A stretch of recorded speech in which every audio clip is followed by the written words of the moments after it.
Tere tulemast 3D vaatesse.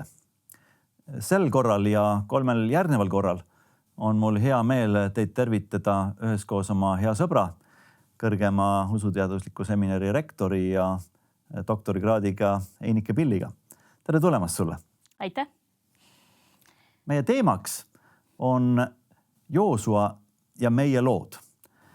Ja ma loodan, et nende vestluste jooksul me saame avastada midagi nii piibli tegelasest Joosuast kui ka nendest lugudest, mis meie eluga seonduvad. Hakkame siis peale.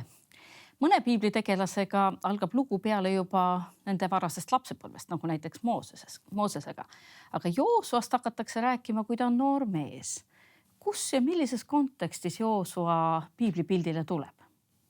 See on väga huvitav, et Joosua kui Moosese õpilane ja tema abimees ja tegelikult ka järglane ilmub selles piibli pikas loos hetkes, kus Iisraeli rahvas on tulnud välja Egiptuse orjusest ja Jumal on tõotanud oma rahvale, Iisraeli rahvale maa, kus nad võivad elada, kus nad võivad vaba rahvana ehitada üles vaba ühiskonna ja riigi ja elu. Ja see maa tuleb alles kätte saada.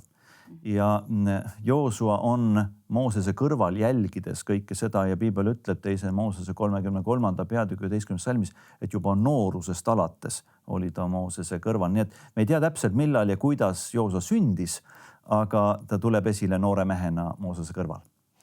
Aga enne kui me seda noore mehe elu vaatama hakkame, miks üldse Joosua lugu ja ka Joosua raamat, kuigi mitte ainult, eks ju? Ma arvan, et Joosua kui karakter on väga huvitav tegelane selles mõttes, et me näeme ühe inimese kujunemislugu ühest noorest mehest jumalameheks ja ühest järgjast juhiks. Me näeme, kuidas mingi tarkus, mis on antud kindlasti inimlikus mõttes talle, saab kujundatud Jumala läheduses ja Jumala rahva juhtimises, kus ta kõigepealt vaatleb, abistab, on kõrval, aga lõpuks tõuseb tegelikult kõikide juhiks ja kõik vaatavad tema peale. Ja me näeme seda, kuidas üha rohkem ta hakkab aru saama Jumalast, Jumala suurusest, tema plaanide, kõikvõimsusest ja kõike haaravusest, aga oma sõltuvusest ka täielikult Jumalast, et ilma Jumala sinuta me kuhugi tegelikult välja ei jõua. Nii et ma arvan, meil kõigil, ka meil sinuga, Einike, on ju tegelikult midagi taolist nii teekonnal kui ka sellest on õppida. Aga miks sina arvad, et Joosuast võiksime rohkem vaadelda ja rääkida? Mul on tunne, et Joosua on selline juht, kellel oli peaaegu et kõige raskem ülesanne.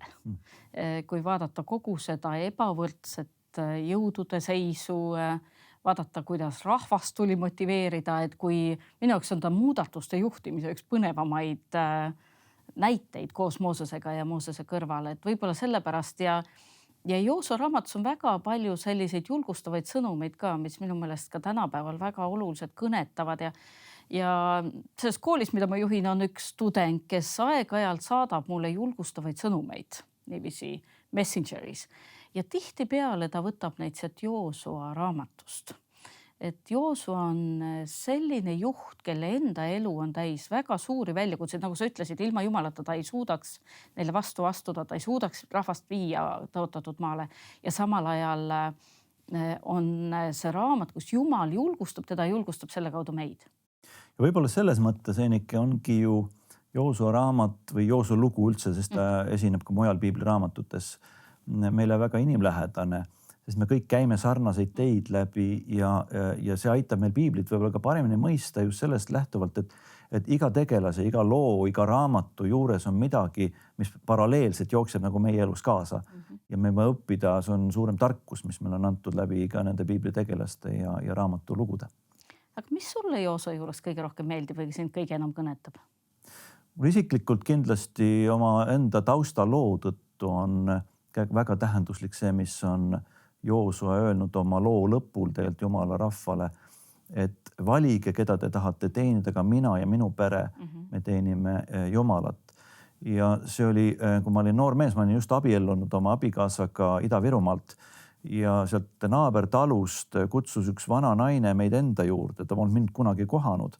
Aga kui me läksime talle külla, ta tahtis meile pulma kinki anda, siis ta otsis välja ühe vana foto, kus oli mu vanaisa oma 9 lapsega pildil ja sinna taha oli mu vanaisa oma käega kirjutanud, et aga mina ja minu pere, me tahame teenida Issandat. Ja see naine ütles, et sinu vanaisa käis siin nendes taludes evangeelseid õhtuid pidamas ehk siis kuulutamas Jumala sõna ja päästa sõnumit inimestele. Ja korraga mul nagu jõudis paika, et see otsus, et tema tahtis järgida Jumalat ja andis seda oma perele edasi, on nüüd jõudnud ka minu abiellu ja minu perekonda välja. Nii et see on kindlasti mul isiklikult tähtis, aga mis sulle on selles plaanis võib-olla oluline? Ma arvan, et mind on just kõnetanud see, et Joosua vajas julgustust, et kõigi nende piibli suurte tegelastega tundub see mõte, et neil oli kuidagi see nii kerge, Jumala usaldamine kerge ja rahva juhtimine oli kerge ja selle uskumine, et Jumal teeb võimatuid asju, oli kerge. Aga tegelikult, kui vaadata niiviisi natuke lähemalt, siis on näha, et tegelikult Jumal pidi ka Joosuat julgustama ja minul on ka sellest julgustust ja abi olnud. Absoluutselt. Aga kus siis Joosua pildile ilmub piiblis? Et me teame, et piiblis on Joosua raamat, aga tegelikult ta tuleb juba enne. Et milline on esimene koht, kus Joosuat nimetatakse? Ma arvan, et kõige olulisem nagu moment, mis sageli jääb tähelepanuta ja ka minu piibli lugemises ma korraga avastasin selle, oli see, kui Mooses läheb mäele 10 käsku Jumalalt paluma ja saama. Et ta võtab kaasa Joosua. Et kuskil kujutluses vahel on see, et Mooses marssis sinna üksi, oli 40 päeva nagu üksi ja niimoodi, aga ta läheb koos Joosuga ja Joosu on seal tema juures kogu selle aja, kui ta saab 40 päeva jooksul need 10 lauset, mis kujundavad kogu inimajaloo ümber.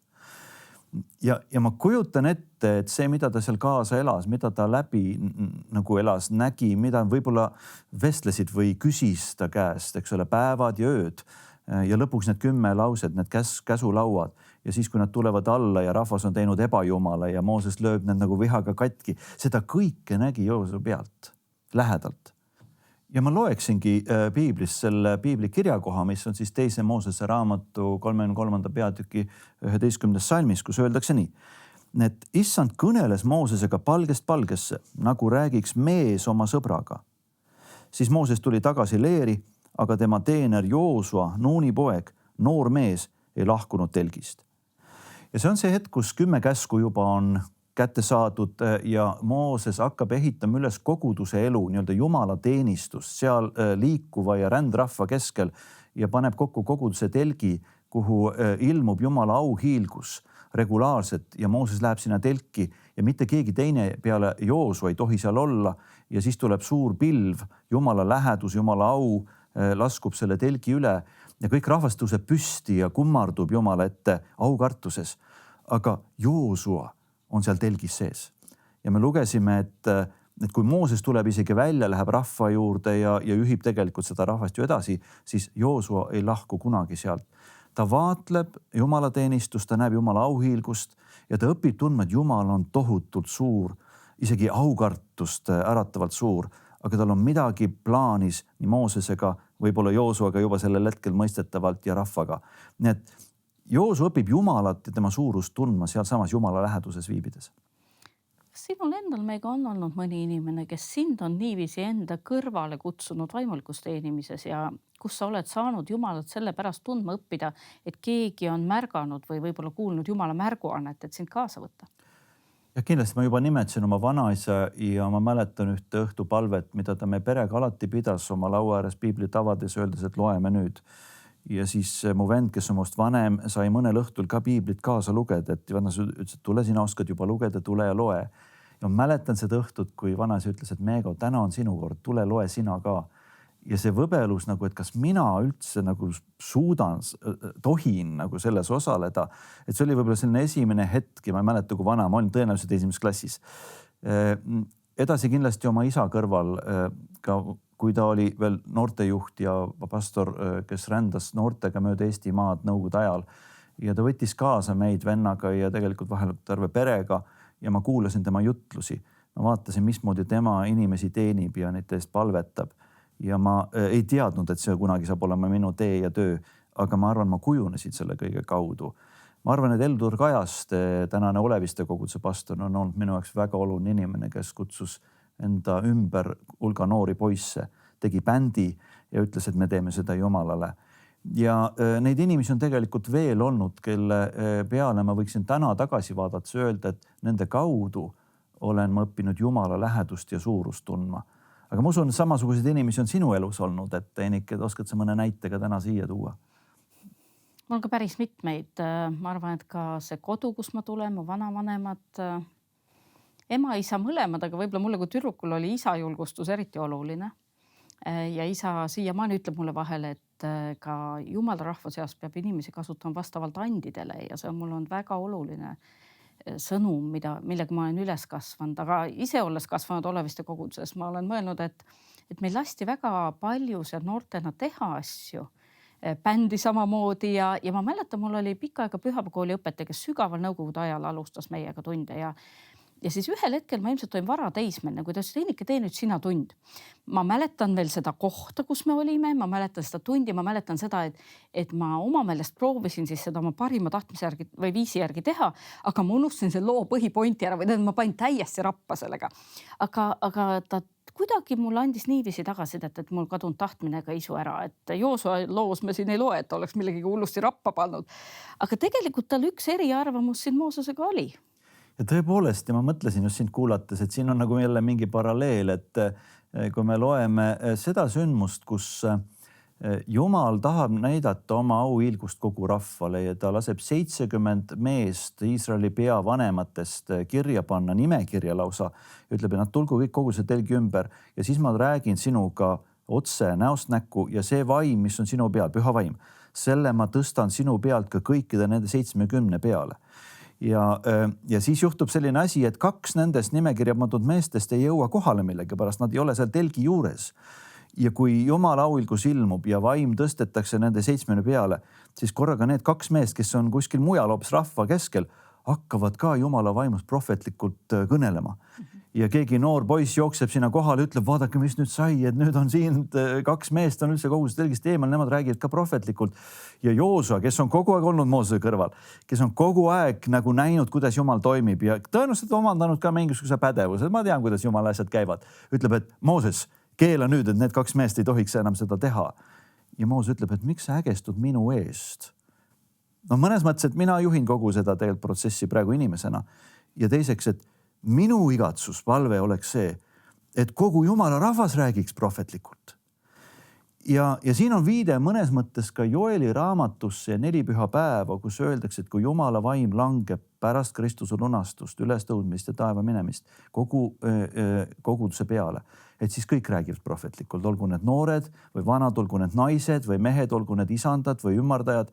Kogu inimkond on tegelikult kutsutud sellesse prohvetlikku rolli Jumala ja selle maailma vahel.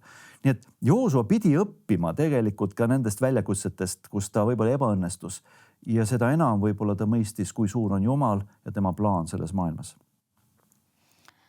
No elus vist nii ongi, et kui me läheme Jumala teenimises edasi, me avastame asju, mida me algul ei teadnud.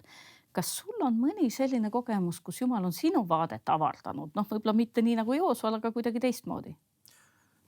Jah, kui sa nii küsid, et mul tuleb meelde jälle võib-olla sellest noorepõlve ajast, kui me isaga rändasime Nõmme koguduse noortega mööda Eestimaad ja me külastasime luterliku kiriku õpetajat Harri Aamerit. Ja mina polnud teda enuses näinud, ma oli väike poiss, aga ma mäletan seda, kuidas vabakiriklikus maailmas sageli öeldi, et ta on luteri kiriku õpetaja, aga ta on usklik ka. Ja see kujundas nagu võib-olla mingi eelarvamuse ja kui me läksime sinna ja ma kuulasin seda Harri Aameri juttu ja palvet ja ta ostis meile jäätist ja andis oma jalgrattad sõita ja väike poiss veenab nagu ära, et see on tõeline Jumala mees. Ja ma arvan, et see oli esimest korda, kui ma üldse puutusin kokku ühe luterliku kiriku õpetajaga ja teiseks nagu selle kiriku traditsiooni, mis on täitsa teistsugune, kui vabakoguduste maailm oli. Ja et seal toimib see sama Jumal, et see Jumal on suurem kui mina või meie maailm, see pisikene maailm, mille ma olen loonud oma peas.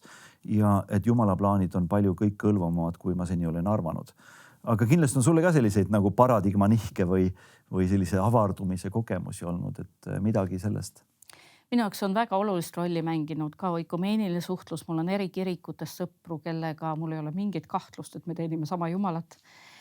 kuigi me võib-olla mõnest kirikus toimuvast asjast saame erinevalt aru. Mind on väga aidanud rahvusvaheline suhtlemine, olles elanud ka Prahas ja rahvusvahelises baptisti seminaris kaasa töötan.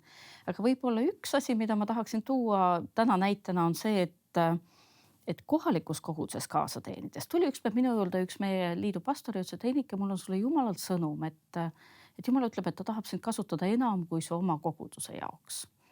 Ja ma mäletan, see oli meil Aagrikeskus, ma läksin magama, mõtlesin, et mida, et ma olingi ilmalikus töös sel ajal, et ma algul arvasin, et see on kuidagi see, et ma pean midagi veel ilmalikku tööd juurde võtma ja siis ma magasin öö ära ja ma oli selge hommikuks, et Jumal tahab mind kasutada terve EKB liidu heaks.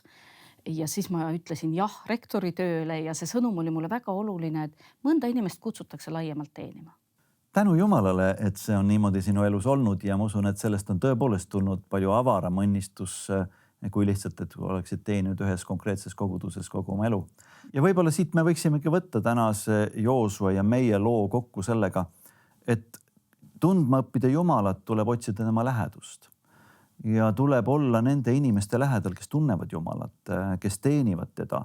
Ja selle kaudu tuleb Jumala kohalolu ka meie ellu kuidagi reaalsemale positsioonile. Ja teiseks me selle Jumala suuruse ja avaruse juures kohtamegi iseenda kitsarinnalisust, oma enda piiratust, oma vaate niisugust kitsast olekut. Ja Jumal avardab meie vaadet ja pakub meile võimalust areneda selle juures.